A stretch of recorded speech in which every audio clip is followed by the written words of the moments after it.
adjustments made, and Laufenberg in this Wildcat continues to get better and better, and I think he surprised everybody with the arm strength in it. Yeah, well, he can throw. I mean, this is not, totally one-dimensional. We see it every day in practice, but he actually can throw a vertical shot. He dropped 2 in the bucket tonight. He obviously can extend plays with his feet. So he's problematic back there. I mean, he can throw the ball on the run. He can throw the ball out of the pocket, and he can escape and do some things outside the pocket. So he's pretty good. I mean, we knew that coming in. We were leaning heavily that way in preseason, and we decided to go a different direction, and we just liked what he offered. So.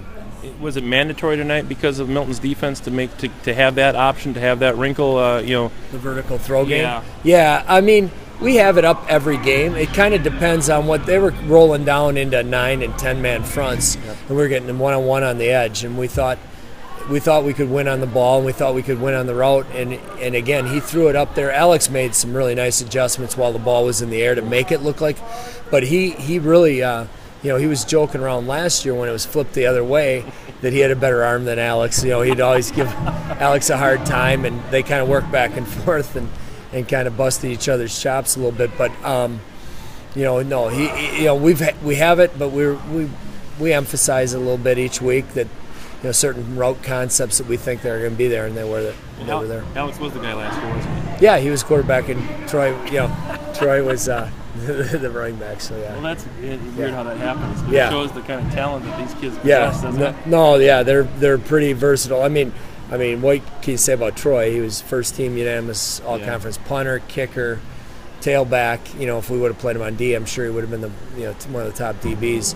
So his versatility, and I knew that people were probably thinking that he's a one-dimensional quarterback, and certainly he's a runner, but he can throw it too. So, and you were able to take them out of any hope of passing the football tonight, and their run game was okay, but it didn't get them what it needed to get them.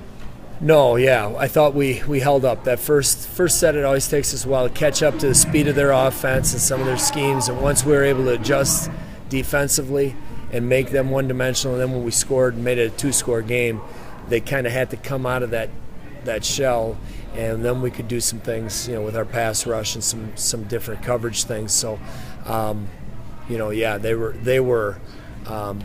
A good football team. You knock off Monona Grove, you win the Badger South. We had a tremendous amount of respect for them, truly.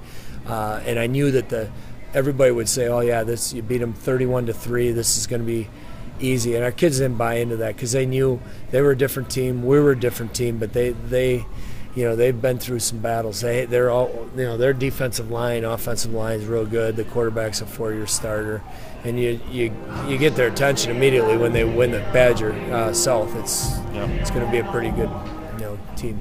And lastly, you and I are old enough to remember the great Waunakee Slinger rivalries of the postseason a long time ago. Yeah. And you get it again after a last-second field goal to beat DeForest. That'll be interesting, won't it? I'm sure Adam Carls and Leroy DePass and Willie Lynch and all of our guys remember those. Scotty Krause, he was in our locker room coaching with us.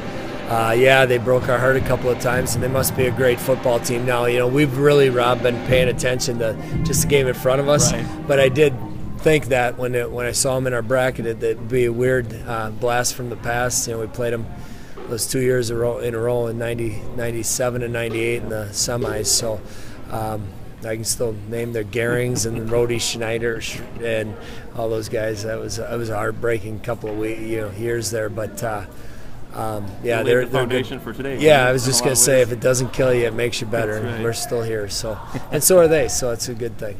All right, thanks, Pat. All right.